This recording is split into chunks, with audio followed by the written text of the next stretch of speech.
All right, welcome back, everyone. I want to do something a little bit fun for this next short lecture, and it has to do with some Greek history. If you stay all the way till the end of this video, I'll give you a link where you can learn a lot more about the ancient Greeks. But one of the great contributions we get from the ancient Greeks are a lot of the words we use in our English language today that come from Greek historical events. And so here you could see I'm going to talk about the historical origins of the word lesbian, and I'll kind of mention a couple other words as well that we get from ancient Greek history.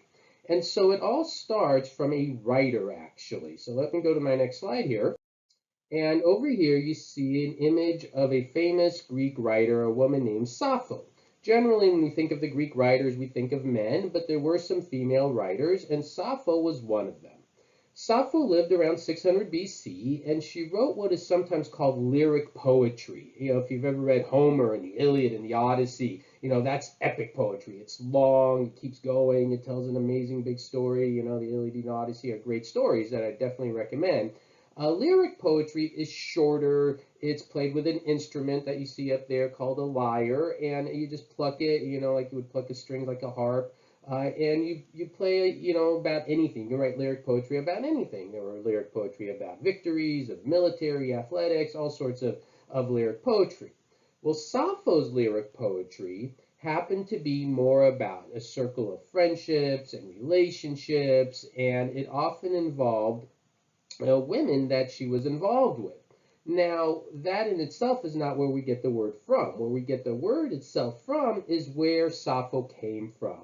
And Sappho comes from an island in the Greek world. Well, let me show you a map. And on this map, you could see here this island of Lesbos. And you could see it here on the corner, kind of around the Aegean Sea area. And because the island is called Lesbos, and she wrote on that island, and a lot of the themes she was involved with had to do with romanticism, and she had a circle of female friends who were writers, we get the word lesbian. So that's actually where that word comes from. It's from this ancient Greek island and this writer named Sappho.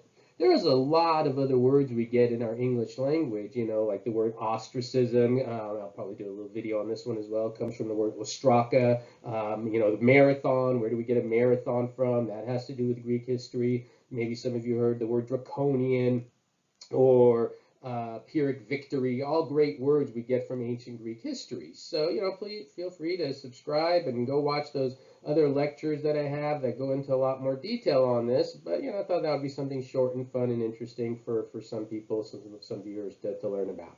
All right, that's it. Have a great day and more to learn.